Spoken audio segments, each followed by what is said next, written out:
안녕하세요. 5월 13일 수요일 새벽 예배를 하나님께 올려드립니다. 기도하십니다. 예수님 감사합니다. 오늘도 믿음으로 하루를 엽니다. 예수님과 함께 말씀을 붙잡고 살아가게 하시며 눈에 보이는 대로 살지 아니하게 하시고 보이지 않는 것을 보는 것처럼 말씀 붙잡고 살아갈 때 욥의 고난을 통하여서 내 고난을 투영하게 하시고 그래서 나아갈 길들이 보여지고 어떻게 해야 할지 무엇을 해야 할지 잡힐 수 있도록 우리에게 영혼의 지혜를 허락하여 주시옵소서. 이 땅 미국과 전 세계에서 어려움을 겪는 모든 환경 가운데 주님 깨달음을 허락하시고 주님께로 돌아갈 수 있는, 돌이킬 수 있는 겸손한 기회가 되게 하여 주옵소서. 감사하고 예수님의 이름으로 기도했습니다. 아멘. 우리의 찬송가 363장, 새 찬송가 337장, 내 모든 시험 두꺼운 짐을 우리 찬양하십니다. 내 모든 시험 무거운 짐을 주 예수 앞에 아뢰이면 근심에 쌓인 날 돌아보사 내 근심 모두 맡으시네. 무거운 짐을 나 홀로 지고 견디다 불쌍히 여겨 구원해 주니 은혜의 주님 오직 예수. 내 모든 괴로움 닥치는 환난 주 예수 앞에 아뢰이며 주께서 친히 날 구해 주사 넓으신 나랑 베푸시네.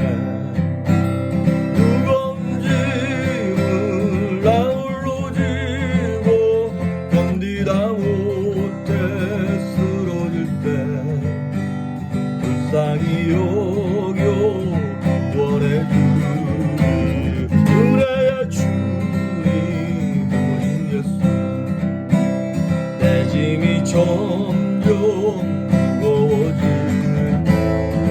예수 앞 아뢰이며 주께서 친히 날 구해 주사 내 대신 짐을 져주시네. 무거운 짐을 나 홀로 지고 견디다 못해 쓰러질 때 불쌍히 여겨 구원해 주니 은혜의 주님 오직 예수. 마음의 시험 무서운 죄를 주 예수 앞에 아뢰이며 예수는 나의 여기 되사 세상을 이기시네. 무거운 짐을 나 홀로 지고 견디다 못해 쓰러질 때 불쌍히 여겨 구원해 주니 은혜의 주님 오직 예수. 아멘. 말씀 보도록 합니다. 욥기 29장과 30장, 오늘 역시 두 장 보도록 하겠습니다. 욥기 29장과 30장인데 욥기 29장 1절에서부터 7절까지만 읽어보겠습니다. 욥기 29장 1절에서 7절까지만 제가 봉독해 올립니다. 욥이 풍자하여 이르되 나는 지난 세월과 하나님이 나를 보호하시던 때가 다시 오기를 원하노라.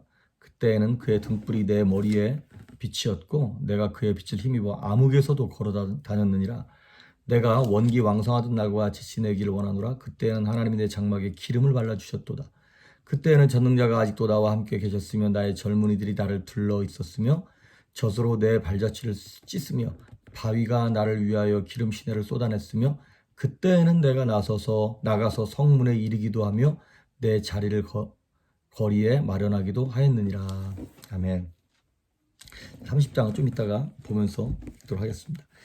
이제 욥이 무슨 얘기를 하는 거냐면 과거의 얘기를 하는 거예요. 옛날에 고난당하기 전에 우리 계속 반복해서 나오는 말이 그거죠. 그때에는 옛날에는 2절에 보시는 말씀처럼 하나님이 나를 보호하시던 때가 다시 오기를 원한다. 그러면서 3절에 보니까 그때는 그의 등불이 내 머리에 빛이었고 내가 그의 빛을 힘입어 암흑에서도 걸어다니느니라. 그때는 그의 빛, 하나님의 영광이 내 삶 가운데 있어서 어두운 길을 다닐 때조차도 이렇게 밝아지고 문제가 해결되고 내가 가는 곳마다 영광이 드러나고 나타났다. 이런 얘기인 것이죠. 그래서 4절에 보니까 뒷부분에 그때에는 하나님이 내 장막에 기름을 발라주셨다. 5절에도 보니까 그때에는, 7절에도 그때에는, 8절에 보면 나를 보고 젊은이들은 숨으며 노인들은 일어나서 서며. 그러니까 어디 욥이 가면 많은 사람들이 존경하는 모습으로 일어나고 이렇게 인사하고 감히 나서지 못했다는 거예요. 9절 유지들은 말을 삼가고 손으로 입을 가리며. 10절 지도자들은 말소리를 낮추었으니 그들의 혀가 입천장에 붙었느니라. 꽤나 유지였고 존경받는 사람이었고 괜찮았다는 것이죠. 오늘 설교 제목이 뭐냐면 이거예요. 아 옛날이요. 옛날에 이선희 씨가 불렀던 가요 제목인데 아 옛날이요. 이런 말이 있습니다. 청년은 희망에 살고 노년은 추억에 산다고. 젊은 사람들은 과거 얘기가 과거를 얼마 살지도 않았습니다만은 옛날 얘기가 없죠. 전부 다 앞으로 뭘 할 거야, 이런 걸 할 거야, 어디를 갈 거야 이렇게 얘기하지만 나이가 들면 들수록 앞날에 대한 얘기보다 옛날에 내가 왕년에 좋았는데 옛날에 이랬는데 뭘 했는데 나 때는 말이지 다 이런 얘기인 것이죠. 제가 요즘에 이제 집에 박혀 있으니까 온 가족이 하도 심심해가지고 우리가 함께 보는 드라마가 하나 있어요. 몇 년 전에 꽤나 히트쳤던 응답하라라고 하는 시리즈가 있었죠. 거기 응답하라 1988이 저희 때 얘기예요. 그러니까 저희 고3 때 얘기거든요. 그러니까 그럼 비슷하니까 너무 감정이 이입이 돼가지고 저는 옛날에 본 건데 다시 보는데도 너무 재밌더라고요. 그걸 보면서 나도 이제 나이가 들었는가 그런 걸 보면서 옛날에 좋았는데 이런 말이 그냥 입 밖으로 툭 튀어나오는 거예요. 저도 모르는 사이에. 근데 욥이 지금 고난당하기 전에 그랬다는 거예요. 옛날에 다 이랬던 사람이야. 이래봬도 말이지 내가 왕년에 이런 사람이었어라는 거를 쭉 지금 29장 전체를 지금 그 얘기를 하고 있는 거예요. 그리고 14절에 보면 이런 말이 나와요.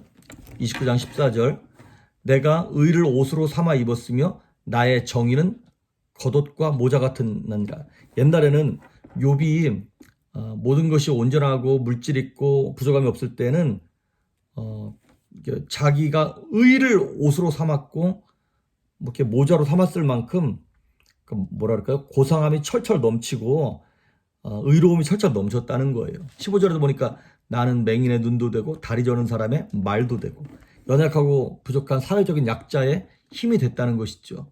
16절 빈궁한 자의 아버지도 되며 내가 모르는 사람의 송사를 돌봐줬다. 그러면서 옛날에 내가 이랬던 사람이었는데 내가 이렇게 지금 어려움을 겪는구나라고 하는 탄식을 빗대서 지금 이렇게 얘기하는 것이죠. 23절에 이런 말을 해요. 그들은 비를 기다리듯 나를 기다렸으며 봄비를 맞이하듯 입을 벌렸느니라.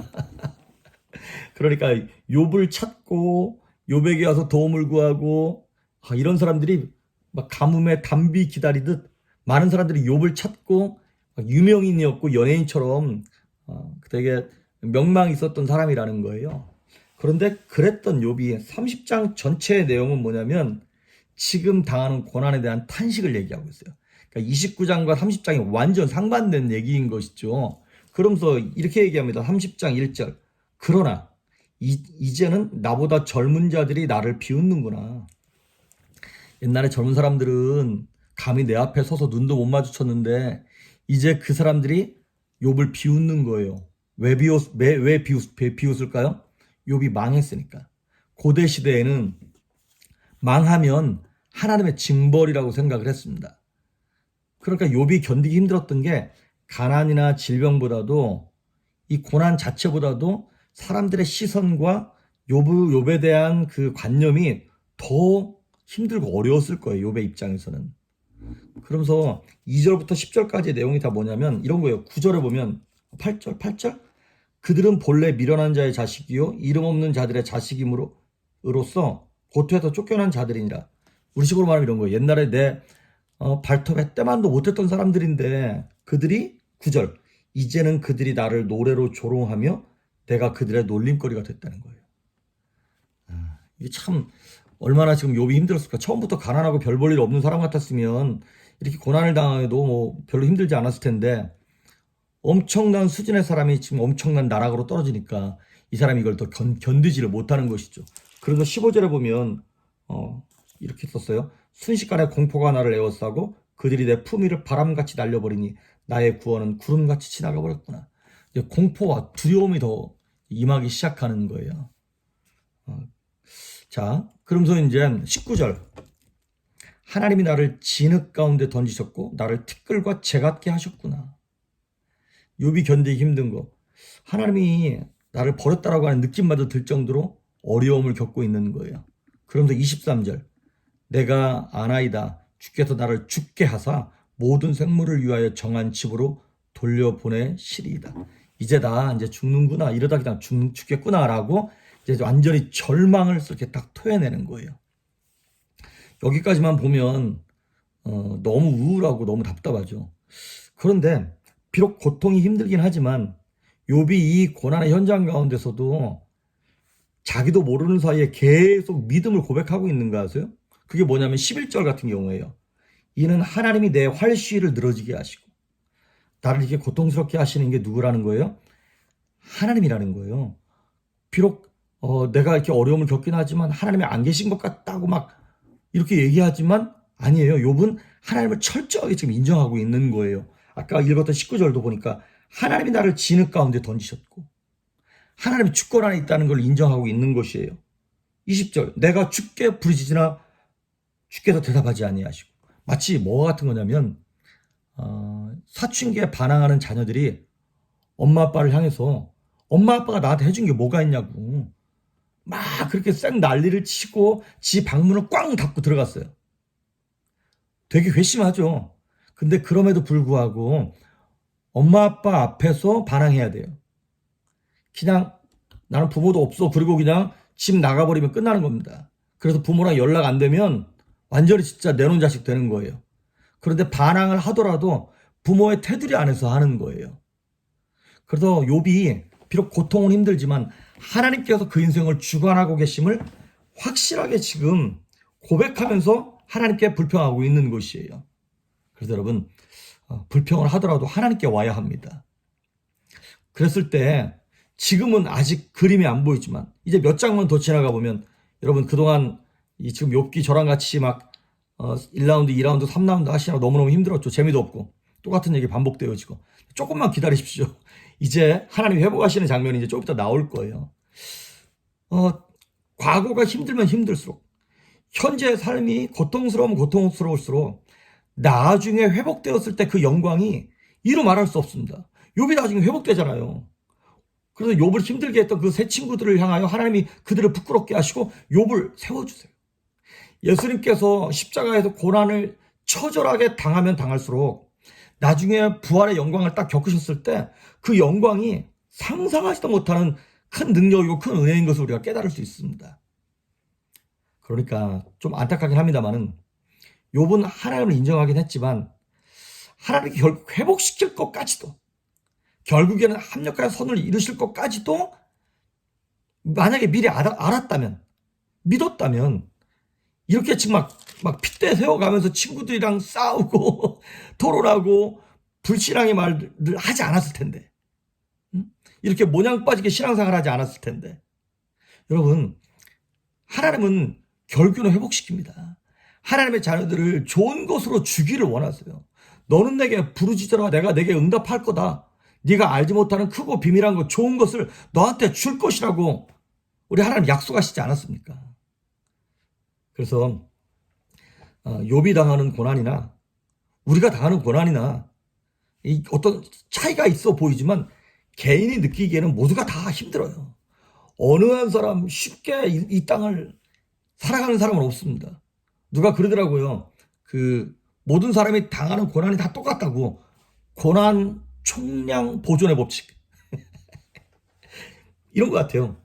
어렸을 때 편하게 쉽게 산 사람은요, 나중에 나이 들어서 그 고난 겪습니다. 고난 당합니다. 한국에서 고난 안 당하고 편하게 살던 사람 미국 오니까 고난 당하더라고요. 근데 어떤 경우에는 저 사람은 아무 걱정 없겠다 싶지만 그 사람도 한꺼풀만 딱 벗기고 들어가면 나름대로의 감당할 수 없는 고난이 누구든지 다 있더라고요. 누구나 그들만의 고난이 있어요. 그래서 다른 사람이랑 비교할 거 없어요. 욥이 당하는 고난을 보면서 위로받을 사람은 좀 위로받으면서, 그렇지, 하나님이 결국에 욥을 회복시키셨던 것처럼 우리 삶을 회복하실 것입니다. 여러분, 저와 여러분은 미래가 보장된 사람이죠. 천국이 보장된 사람이고 합력하여 선을 이루실 거라고 하는 하나님의 약속이 있어서 우리 삶이 보장된 사람들입니다. 그러면 미래가 보장된 사람은 현재의 고난을 미래의 축복으로 해석을 하는 거예요. 꿈보다 해몽이란 말이 있지 않습니까? 그러면 현재의 고난을 믿음으로 해석하면 과거조차도 새롭게 일어나고 새롭게 살아나는 거 아세요? 하나님이 저와 여러분을 하나님의 뜻과 목적을 위하여 쓰시려고 연단하신다고 그렇게 믿으시기를 바랍니다. 여러분, 그 신흥수 대목장이라고, 여러분 그냥 일반 목수 말고 뭐 남대문이나 이런 되게 보물 같은 거, 이런 거 만드는, 궁궐 같은 거 만드는 이런 목수들을 대목장이라 그러죠. 그런 사람들이 그러더라고요. 그런 궁궐에 들어가는 나무는 일반 소나무를 쓰는 것이 아니라 적송이라고 하는 소나무를 써요. 그것은 주로 강원도 저 산 위에 매서운 겨울바람과 바닷바람을 맞고 자란 그런 나무들이라는 거예요. 그래서 그런 적송을 딱 잘라보면 이 나무의 나이테가 되게 촘촘하다는 거예요. 그냥 좋은 환경에서 자란 소나무들은 이 나이테의 간격이 되게 널찍널찍하고 여유가 있는데, 추위와 어려움 속에 자란 나무들은 아주 나이테가 촘촘해가지고 그런 나무를 써야 나무가 썩지 않고 수백 년을 가고 수천 년을 간다는 거예요. 하나님께서 저와 여러분을 그 적송과 같이 정말 단단하게 만드셔서 정금같이 되어 나오게 하심으로 하나님의 영광을 위하여 구별하시고 쓰시려고 그렇게 고난을 허락하신다고 믿으시고, 그러한 축복의 관점, 영광의 관점에서 여러분의 현재의 고난을 해석하시고 과거를 새롭게 풀어내심으로 다시 한번 살아갈 힘을 얻고 능력을 공급받기를 주의 이름으로 축복합니다. 아멘. 오늘 여러분에게 내드릴 숙제는 빌립보서 2장 7절. 오히려 자기를 비워 종의 형체를 가지사 사람들과 같이 되었고. 아주 간단하죠. 빌립보서 2장 5절부터 8절까지 말씀 다 외우는 건데, 여러분 오늘도 이 말씀 붙들고 승리할 수 있기를 주의 이름으로 축복합니다. 기도하십니다. 예수님 감사합니다. 누구나 다 삶의 고난을 지고 갑니다. 나만 어려운 게 아닙니다. 하나님 앞에서 이 고난, 내가 꼭 통과해야 될 고난이라면 믿음의 관점, 영광의 관점, 미래의 관점에서 이거를 재해석하게 하시고 오늘도 예수님과 함께 승리하게 하시며 그 영광스러운 날들을 꿈꾸며 믿음으로 견뎌낼 수 있도록 하나님 은혜를 베풀어 주시옵소서. 사랑하는 조이풀교회 성도님들과 가정과 사업체와 자녀를 축복하시길 소망하며 예수님의 이름으로 기도했습니다. 아멘.